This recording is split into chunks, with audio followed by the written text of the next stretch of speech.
The Lagos coastline breathed beneath a sky not yet awake. Inside the marble silence of the Kong estate, Zuri Mensah stood barefoot in the dining room. Her fingers trembled as she slid the platinum band from her ring finger. She placed it beside a folded note. One sentence. Nothing more. I hope she loves you more than I did.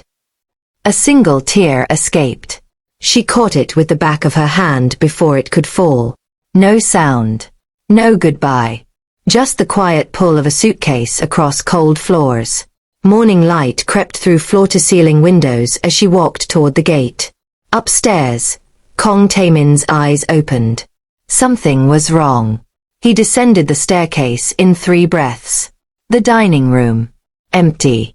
His tattooed hand, the black phoenix coiled from wrist to knuckle, reached for the ring. Then the note. His chest stopped moving. The man who had built empires without flinching could not move. He simply stood there. Frozen. Please like, share, and subscribe. 5 years later. Busan, South Korea. The bakery opened at 6 a.m. Zuri wiped flour from her hands and unlocked the glass door facing the quiet street. Morning mist clung to the hills beyond the harbor. She had chosen Busan deliberately. Far enough from Seoul. Close enough to disappear. The cafe was small. 12 tables. Handwritten menus. Fresh bread every morning. Locals called it the warm place. They came for her cinnamon rolls. They stayed for her smile. None of them knew who she had been. None of them knew what she was hiding upstairs. 3 small voices tumbled down the back staircase. Mama. Kofi took my shoe. I did not. Mama. Alma is lying again. Zuri turned from the counter. Her heart steadied the way it always did when she saw them. Kofi. Kwame. Alma. 5 years old. Identical in the ways that mattered. Sharp eyes. Calm expressions. The habit of folding their arms when thinking. Kofi was the leader. Quiet. Watchful. He noticed things other children missed. Kwame was the protector. He stood between his siblings and anything unfamiliar. Alma was the heart. She smiled first. Trusted first. Loved first. They looked nothing like Zuri. Everything like their father. She had known this would happen. She had prayed it wouldn't be so obvious. But every morning, she saw Taemin in their faces. Every single morning. Shoes on, she said gently. Breakfast first. Then school. The triplets scrambled to the corner table reserved for family. Zuri poured 3 glasses of milk. Outside, the street remained empty. For now. The board meeting ended at 9:47 a.m. Taemin dismissed everyone with a single nod. His assistant lingered. Sir, the investigator sent another report. Taemin's jaw tightened. He extended his hand. The manila folder landed in his palm. 5 years. 62 investigators. 4 continents. Nothing. Zuri Mensah had vanished as if she had never existed. He opened the folder. Another dead end. Another photograph of a woman who looked similar but wasn't her. He closed it. His tattooed fingers pressed against the edge of his desk. The black phoenix coiled beneath his cufflinks, wings spread across the back of his hand. His secretary hesitated at the door. Sir, should I cancel the investigator's contract? Silence. No. The door clicked shut. Taemin turned toward the window overlooking Seoul. 5 years. He had rebuilt his empire. Expanded into Singapore. Secured Lagos. Dominated the luxury shipping industry across 3 continents. But every night, he returned to an empty home. Her name still listed in his private family registry. Her photograph still hidden in his desk drawer. He had never signed divorce papers. Because she had never sent any. The afternoon rush ended early. Zuri wiped down the counter as the triplets finished their homework at the corner table. The bell above the door chimed. A man entered. Tall, broad-shouldered, kind eyes. Zuri. She looked up. Daniel. Daniel Okonkwo had moved to Busan 2 years ago. Nigerian. Engineer. Widower. He visited the cafe every afternoon. Always ordered the same thing. Black coffee. Cinnamon roll. He never stayed long.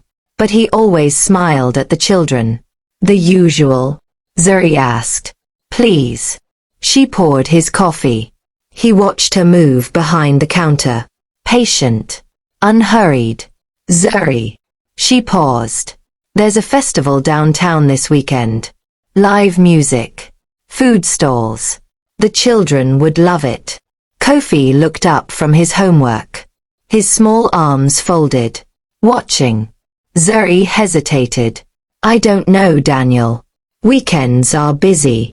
I could help with the booth. She smiled politely. I'll think about it. Daniel nodded. He understood her distance. He never pushed. But he never stopped trying either. After he left, Kofi spoke. Mama, why does that man keep coming here? Zuri wiped the counter. He likes the coffee. Kofi tilted his head. He doesn't look at the coffee, Mama. He looks at you. Zuri's hands stilled. 5 years old. Already noticing everything. Just like his father. Taemin's syndicate operated beneath the surface of legitimate business. Information. Leverage. Protection. He never dealt in violence unless necessary. But he always knew everything. His head of intelligence, a sharp-eyed woman named Director Shin, entered the underground office. Sir.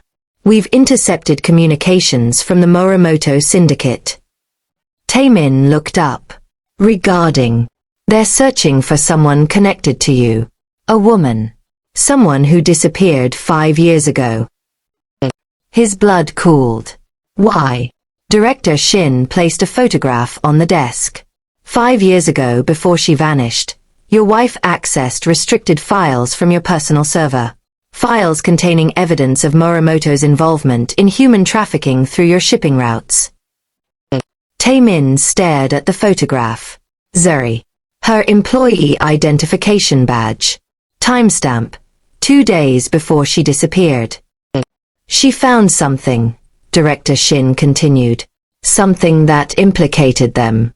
They believe she still has it. Does she? Unknown. But if she does, and they find her first. Taemin rose from his chair. His tattooed hand pressed flat against the desk. Find her before they do. The morning was ordinary. Zuri opened the cafe at 6 a.m. The triplets dressed for school. The bread rose perfectly. Everything was normal. Until the door opened. And the world stopped. He stood in the doorway. Taemin. 5 years older. Sharper. Colder. His grey eyes swept the small cafe like a man surveying conquered territory. Zuri's hands froze mid-motion. The coffee cup slipped. Shattered. Neither moved. From the corner table, 3 small heads turned. Kofi. Kwame. Oma. Taemin's gaze shifted. He saw them.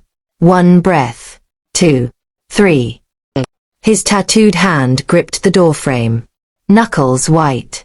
Phoenix wings stretched taut beneath his skin. 3 children. Identical grey eyes.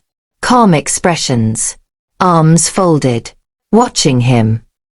He couldn't breathe. Silence pressed against the walls. Zuri stood behind the counter, broken porcelain at her feet. Taemin remained in the doorway. His chest refused to expand. The triplets watched with unblinking eyes. Kofi tilted his head slowly. Studying. Calculating. Mama, Oma whispered. Who is that man? Zuri's voice wouldn't come. Taemin stepped forward. 1 step. His eyes never left the children. Zuri. Her name from his mouth. After 5 years. It sounded like a wound reopening. She finally spoke. You shouldn't be here. I think I should. Kofi stood from his chair. Small. Defiant. His arms folded exactly the way Taemin's did. You're making my mother upset, Kofi said quietly. You should leave. Taemin's breath caught. The same voice. The same calm authority. 5 years old. Already a commander. Zuri moved quickly. She guided the children toward the back staircase. Upstairs. Now. Auntie Sujin will take you to school. Protests rose. But Mama. Now. The triplets obeyed. But Kofi looked back once. His grey eyes locked with Taemin's. Something passed between them. Recognition without understanding. Then they were gone. Zuri turned to face him. Her hands trembled at her sides. How did you find me? Does it matter? Yes. He stepped closer. Close enough that she could see the exhaustion carved into his face. The silver threading through his temples. The phoenix tattoo curling from beneath his collar. 5 years, he said quietly. 5 years, Zuri. You left a ring and a sentence. That's all I had. That's all you needed. Is it? His gaze drifted toward the staircase. Those children. How old are they? Silence. Zuri. How old? 5. The air left the room. His tattooed hand pressed against the counter. The phoenix wings seemed to tighten. 5 years old. And you never. Don't. Her voice cracked. Just once. I did what I had to do. You stole them from me. I saved them from you. The words landed like a blade. Taemin went still. What does that mean? Zuri's eyes glistened. It means there are things you don't know. Things I couldn't tell you. Things that would have destroyed everything. Then tell me now. I can't. Why? Her voice dropped to a whisper. Because they're still watching. Taemin didn't leave Busan. He checked into a hotel overlooking the harbor. His security team established a perimeter around the cafe without being seen. That night, he sat on the balcony. The city lights reflected off the water. He couldn't sleep. 3 children. His children. 5 years. Walking. Talking. Living. Without him. His phone buzzed. Director Shin. Sir, the Morimoto Syndicate has narrowed their search. They believe she's somewhere in Korea. They're sending operatives. Taemin's jaw tightened. How long? Days. Maybe less. Double the security around the cafe. No one approaches those children. Understood. He hung up. Across the harbor, the lights of the Warm Place cafe flickered off. Somewhere inside, Zuri was putting their children to bed. Taemin's hand curled into a fist. The phoenix tattoo stretched across his knuckles. He had built an empire to protect everyone except the ones who mattered most. That ended now. Zuri opened the cafe late. She hadn't slept. Her hands shook as she arranged pastries in the display case. The door opened. Not Taemin. Daniel. Zuri. His voice was warm. Concerned.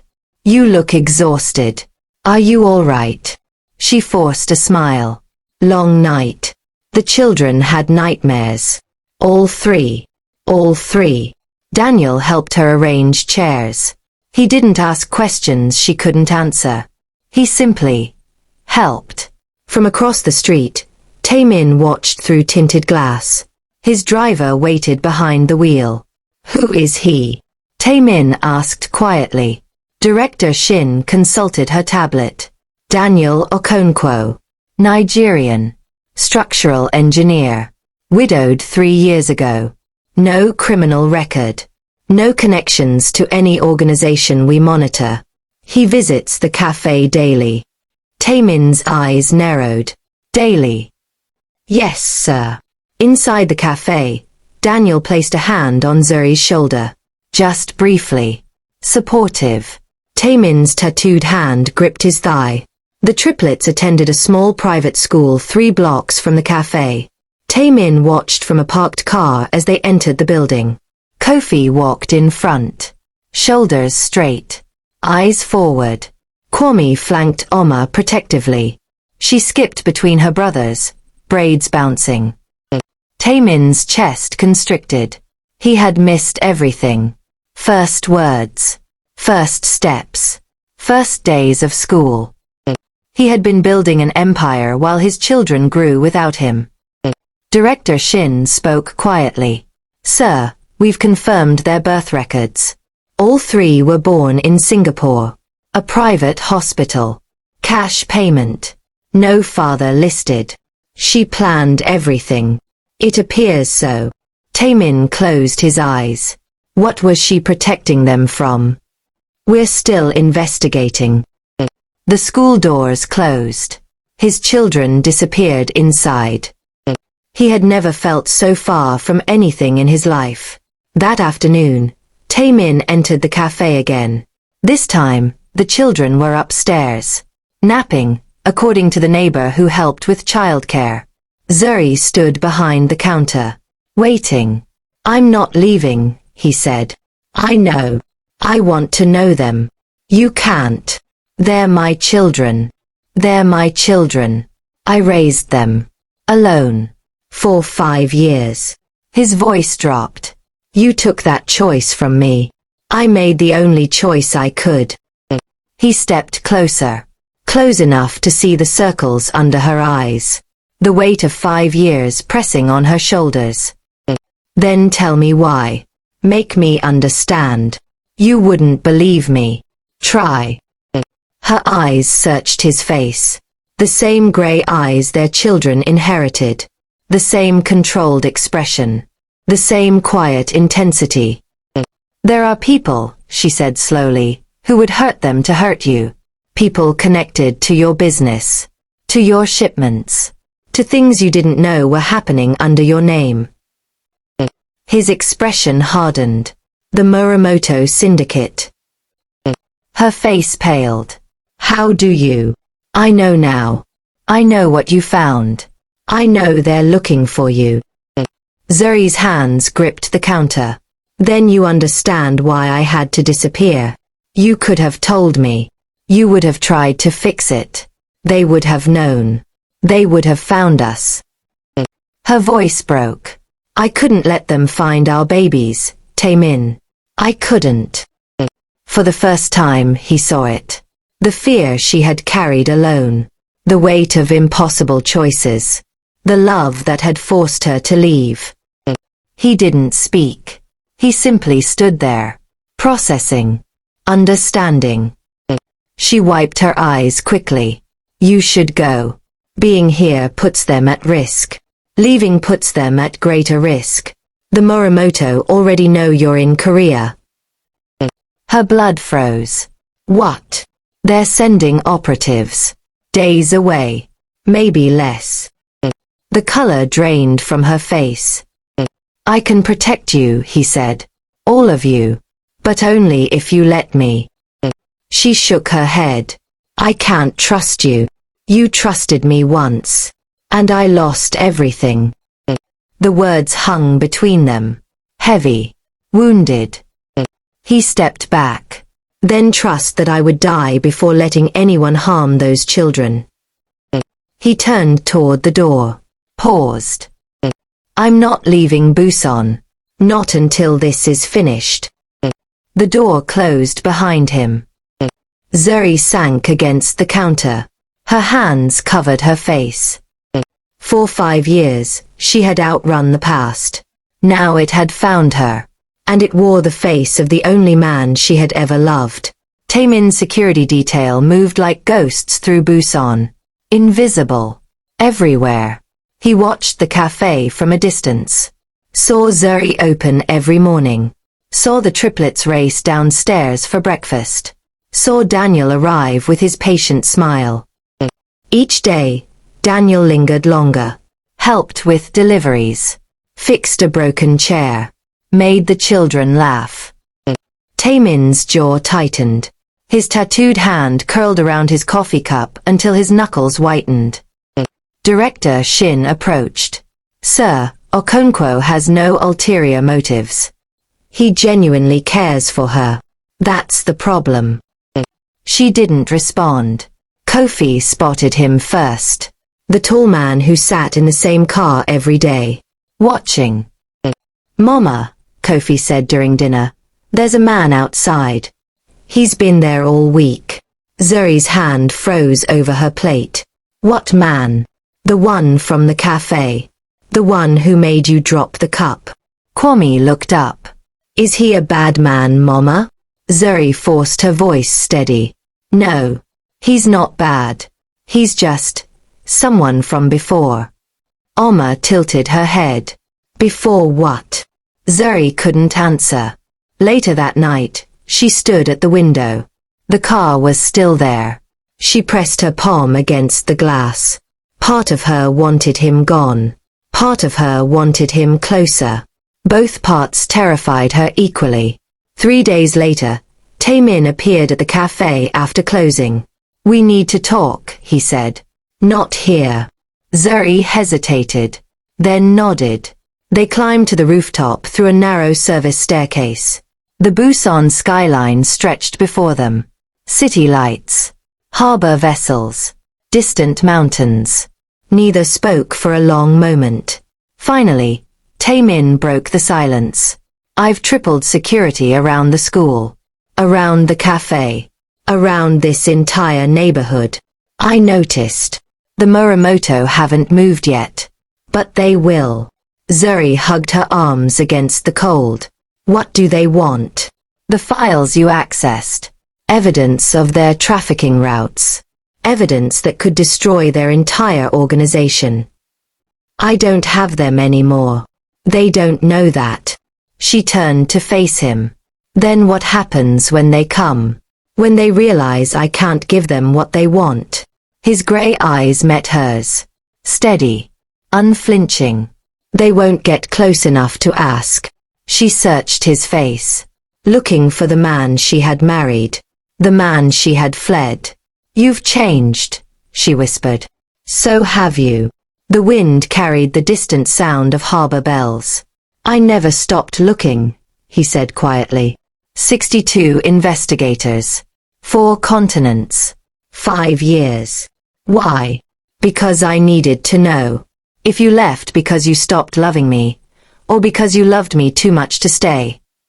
Her eyes glistened. The second one. He stepped closer. Close enough that she could feel the warmth radiating from his chest. Then why couldn't you trust me to protect us? Her voice cracked. Because you didn't even know you needed protection. Your empire was built on partnerships you never questioned. People you trusted who were monsters. I tried to tell you. When? The night before I left. You came home late. Exhausted. You kissed my forehead and fell asleep before I could speak. He went still. The next morning, she continued, I found surveillance reports on my laptop. Someone had hacked my email. They knew I had accessed the files. They were coming for me. For us. Her voice dropped to a whisper. I found out I was pregnant 2 weeks before. Triplets. High risk. And there were people who would kill to get what I had seen. Taemin's hands trembled at his sides. So you ran. I survived. I kept our children alive. I did what you couldn't. He turned away. Pressed his palms against the rooftop railing. The phoenix tattoo caught the moonlight. I failed you. No. The system failed us. The people you trusted failed us. You just didn't see it. Silence stretched between them. Heavy. Unresolved. Let me see it now, he said finally. Let me fix what I couldn't before. She wiped her eyes. And then what? You take the children. Bring them into your world. Expose them to everything I tried to protect them from. I would never. You don't get to decide that alone. Not anymore. She stepped back, created distance. Good night, Taemin. She disappeared down the staircase. He remained on the rooftop, alone. The harbor lights reflected off the water. Somewhere below, his children slept, and the woman he had lost was slipping away again. The weekend arrived. Daniel convinced Zuri to bring the children to the harbor festival. Lanterns lit the boardwalk. Music drifted from live stages. Food vendors lined the waterfront. Oma ran ahead, chasing the glow of floating lanterns. Kwame stayed close to Zuri. Kofi walked beside Daniel, listening as the man explained how the harbor cranes worked. Daniel smiled at Zuri over the children's heads.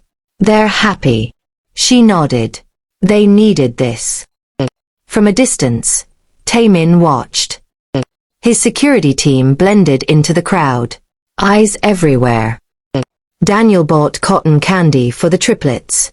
Oma laughed as pink sugar melted on her tongue. Kofi accepted his portion silently. Kwame shared his with a stray cat. Taemin's chest ached. This could have been his life. Should have been. Director Shin approached. Sir, we've identified 3 Muramoto operatives in the crowd. They're maintaining distance, but they've spotted the targets. Taemin's expression hardened. Extraction. Ready on your command. He watched the children playing. Innocent. Unaware. Hold position. Let them enjoy the night. We move only if they move. Understood. The festival continued. Laughter. Music. Light. And beneath the surface, shadows circled like sharks. Near midnight, the crowds thinned. Zuri guided the children toward the parking area. Daniel carried a sleeping Oma in his arms. The streetlights flickered. 3 men emerged from the shadows. Daniel tensed. Zuri. She saw them. Her blood froze. Daniel, take the children. Go. I'm not leaving you. Now. He hesitated, then ran. Kofi and Kwame stumbled after him, glancing back with terrified eyes. Zuri turned to face the men. Her heart hammered. The leader spoke in accented Korean. Mrs. Kong. We've been searching a long time. I don't have what you want. We'll decide that. They moved toward her. A figure stepped from the darkness behind them. Taemin. His presence shifted the air. Cold. Controlled. Deadly. You're addressing my wife. The Muramoto operatives turned. Recognition flickered in their eyes. Fear followed. Kong Taemin, the leader breathed. Leave. Now. Or die here. The leader laughed nervously. There are 3 of us. Shadows moved. Taemin's security team materialized from every direction. 12 armed professionals. Silent. Lethal. The laughter died. This is your only warning, Taemin said. Tell your masters I'm coming for them. Everything they've built will burn. The operatives retreated. Disappeared into the night. Zuri stood frozen. Taemin turned to her. His expression softened. Just barely. Are you hurt? She shook her head. He stepped closer. His tattooed hand reached toward her face. Hesitated. The children. With Daniel. Safe. He nodded. For a long moment, they stood in the empty parking lot. 2 people carrying 5 years of silence between them. Thank you, she whispered. He didn't respond. He simply stood there, watching her, memorizing her face. Then he turned and walked into the darkness. Zuri didn't sleep that night. She sat in the children's room, watched them breathe, counted their heartbeats. Kofi woke briefly. Mama. The men are gone. Yes, baby. They're gone. The tall man sent them away? She hesitated. Yes. Kofi was quiet for a moment. He watches us. Every day. Why? Zuri's heart cracked. Because he cares about you. Does he know us? He wants to. Kofi considered this. Is he our father? The question landed like a stone in still water. Zuri's eyes filled. She couldn't lie. Not to those grey eyes. Yes. Kofi nodded slowly. I thought so. He looks like us. He closed his eyes and drifted back to sleep. Zuri pressed her hand over her mouth, shoulders shaking, tears falling silently.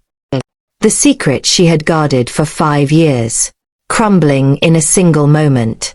The next morning, Director Shin arrived with a report. Sir, one of the Muramoto operatives has resurfaced. He was seen near the school. Taemin's blood ran cold. When? An hour ago. He grabbed his coat. But before he could leave, his phone rang. Daniel's number. Kong SSI. What happened? One of the children, Kwame, he collapsed at school. They're taking him to Busan Medical. The phone nearly shattered in his grip. Taemin arrived before Zuri. He burst through the emergency room doors. Where is he? Where is my son? The staff hesitated. Sir, we can only release information to. Director Shin appeared beside him. Credentials flashed. Doors opened. Kwame lay in a small hospital bed. Pale. Unconscious. And IV dripping into his tiny arm. Taemin stopped breathing. Zuri arrived moments later. Kofi and Oma clutched her hands. Daniel followed close behind. She saw Taemin standing over Kwame's bed, his tattooed hand hovering near the boy's face. Not touching. Afraid to touch. What happened? She demanded.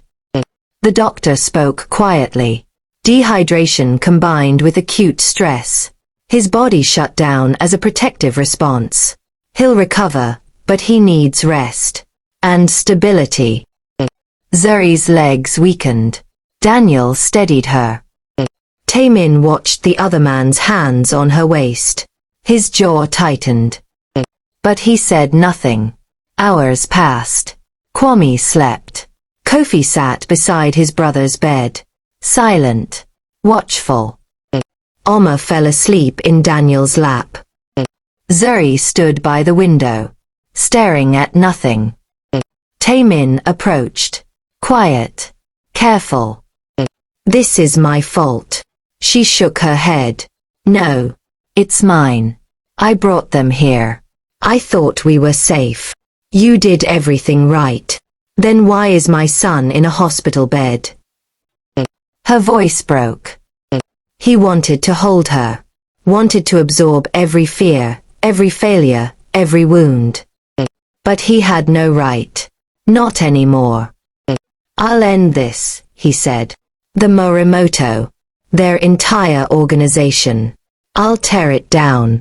And then what? And then, you decide. Whatever you want. Wherever you want. I won't fight you. She looked at him. Why? His voice dropped to a whisper. Because I should have protected you then. I won't fail again. She turned back to the window.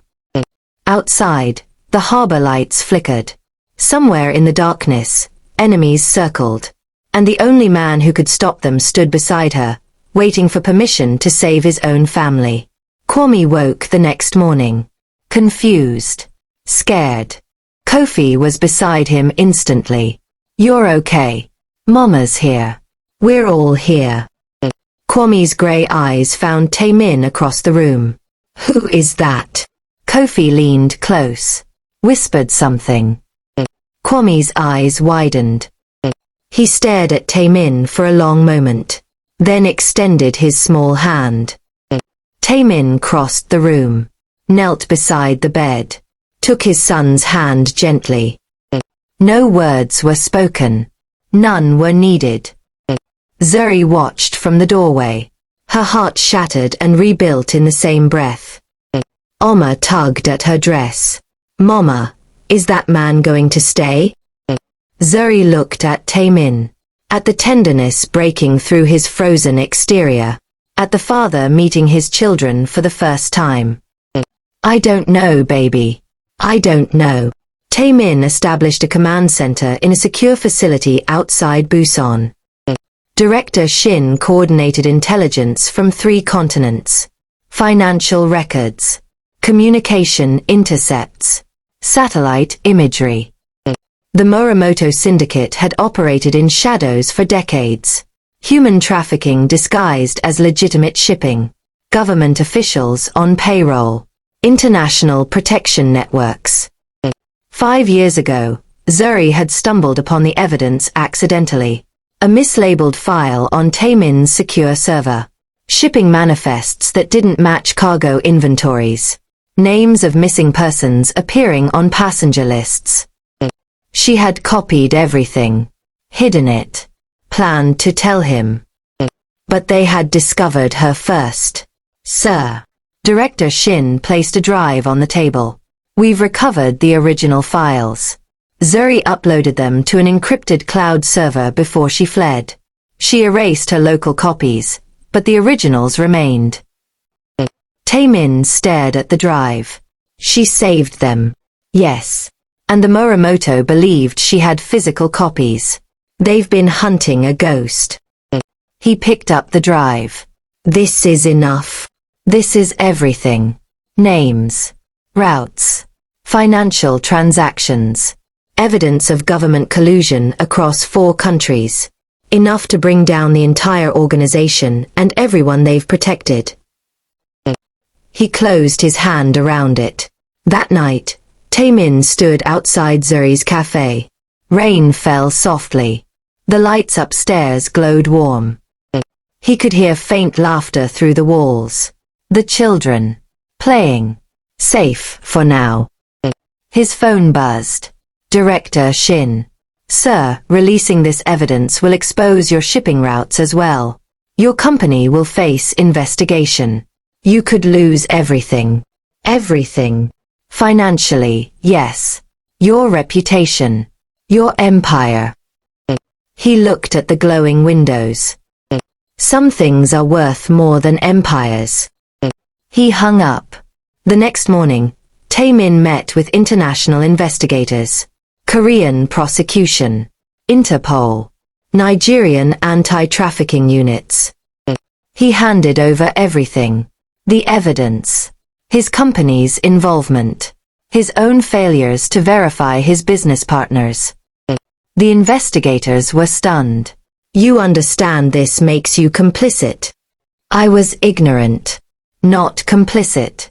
But I accept responsibility for not seeing what was happening under my name. The room fell silent. The Morimoto will be destroyed? If this evidence is accurate, yes. Their entire network will collapse. Taemin nodded. Then proceed. Within 72 hours, raids occurred across Seoul, Singapore, Lagos, and Tokyo. Morimoto leaders were arrested. Assets frozen.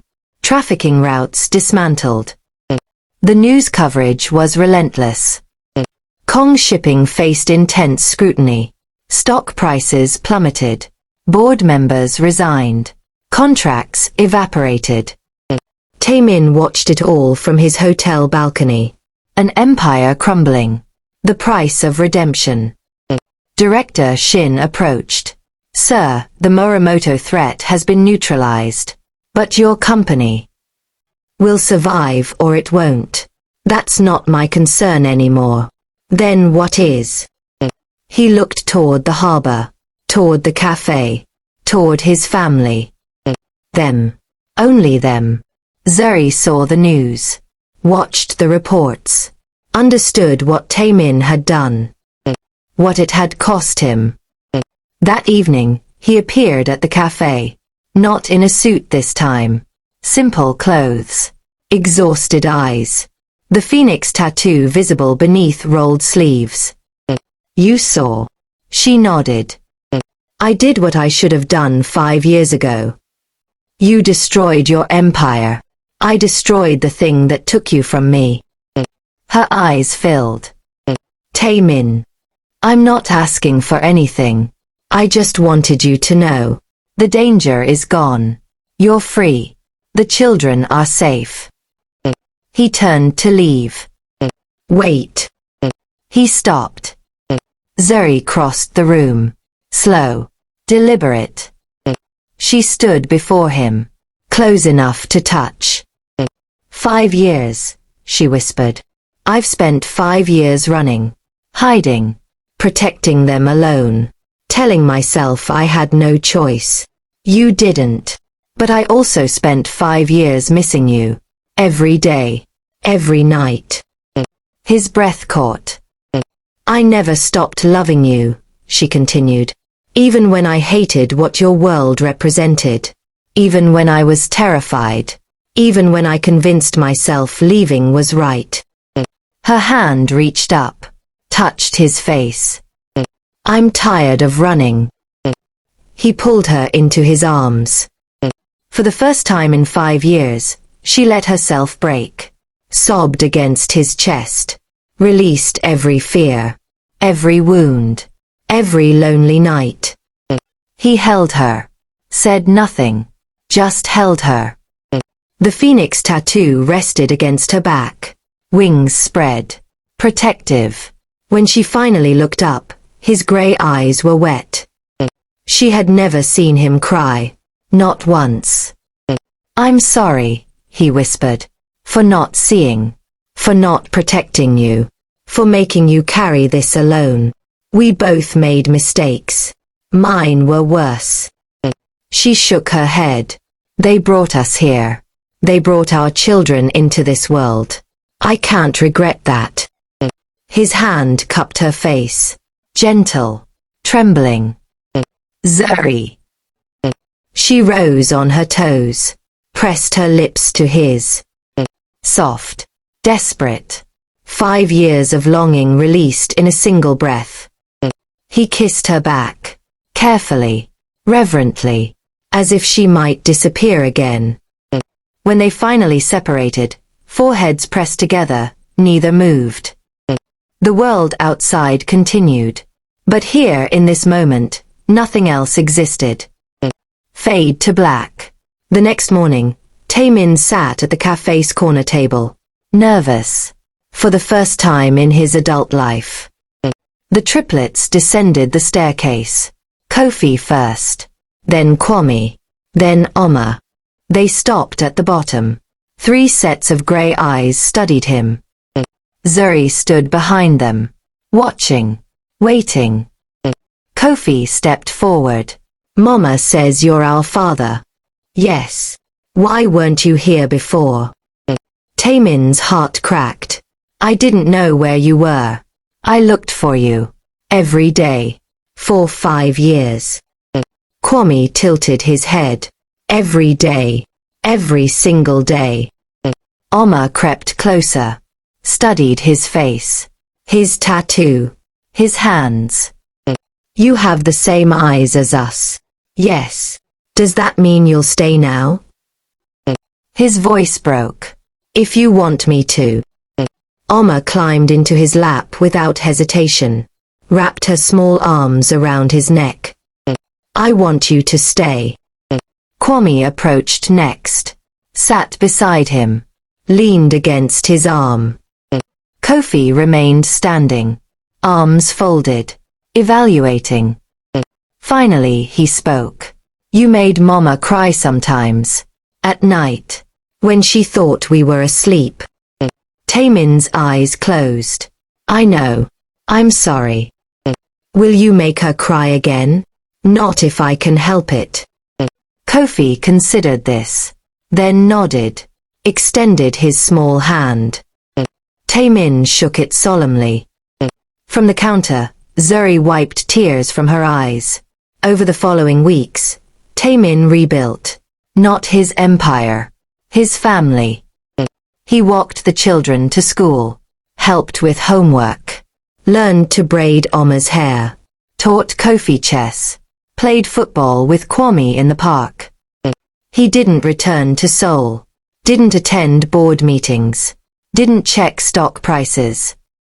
Director Shin handled what remained of the business. He focused on what mattered. 1 month later, Taemin stood on the cafe rooftop. Sunset painted the harbor gold. Zuri joined him. You asked me to meet you here. I have something to ask. She tensed. Taemin. He reached into his pocket, pulled out a small velvet box. Her breath stopped. He opened it. Inside was not a new ring. It was her old one. The platinum band she had left on the dining table 5 years ago. I kept it, he said quietly, in my desk drawer. Every day, I looked at it, reminded myself that somewhere, you still existed, that what we had was real. His voice cracked. I failed you once. I won't fail again. But I need you to know, I'm not the same man you left. I've lost everything except what matters. And what matters is you. The children. This family. He knelt. Zuri Mensah. I'm not asking you to forget the past. I'm asking if you'll let me be part of the future. Tears streamed down her face. We were already married. I want to marry you again. Properly. In front of our children. In front of everyone. No secrets. No shadows. Just us. She laughed through her tears. You're ridiculous. Is that a yes? She pulled him to his feet. Kissed him. Yes. It's always been yes. The wedding was small. Held in the cafe. 12 guests. Fresh flowers. Handwritten vows. Kofi served as ring bearer. Kwame held the guest book. Oma threw flower petals with excessive enthusiasm. Daniel attended. Smiled genuinely. Wished them well. Zuri wore white. Simple. Elegant. Taemin wore a dark suit. The phoenix tattoo visible above his collar. When they exchanged vows, neither spoke of the past. Only the future. I choose you, Zuri said. Today. Tomorrow. Always. I choose you, Taemin replied. And our children. And whatever comes next. They kissed as the sunset poured through the windows. The triplets cheered. The cafe had expanded. A second location in Seoul, managed by a young baker Zuri had trained herself. The family split their time between Busan and Seoul. The children thrived. Kofi excelled in school. Kwame discovered a talent for music. Oma became her father's shadow, demanding to learn everything he knew. Taemin's company had been rebuilt. Smaller. Cleaner.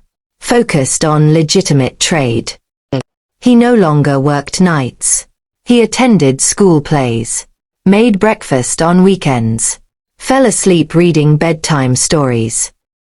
Director Shin still managed operations. But Taemin's priorities had changed. One evening, the family gathered on the Busan rooftop. The harbor glittered below. Ships moved slowly through the water. Stars emerged one by one. Oma sat in Taemin's lap. Kwame leaned against Zuri. Kofi stood at the railing, watching the ships. Boba, Oma asked, do you still have nightmares? Taemin looked at Zuri. At their children. At the life they had rebuilt from ashes. Not anymore. Zuri reached for his hand. Her fingers intertwined with his. The phoenix tattoo pressed against her palm. 5 years of silence. 5 years of pain. 5 years of searching. All of it had led here. To this rooftop. To this family. To this moment. Kofi turned from the railing. Baba, when I grow up, will you teach me to run the company? Taemin smiled. If that's what you want. It is. The boy's grey eyes sparkled. The same eyes. The same determination. The legacy would continue. But this time, built on love instead of silence. The harbour bells rang in the distance. Zuri leaned her head against Taemin's shoulder. I hope she loves you more than I did, she murmured. He looked at her. What? She smiled. The note I left. I wrote that hoping the next woman would love you better. That you'd find happiness without me. His arm tightened around her. There was never going to be anyone else. I know that now. She kissed his cheek. I'm glad I was wrong. The stars brightened. The children laughed. The harbour breathed. And Kong Taemin, the man who had built empires without emotion, finally understood what he had been searching for all along. Not power. Not control. Not revenge. Just this. A woman who loved him enough to leave. And then loved him enough to come back. Thank you for watching. Please like, share, and subscribe for more stories.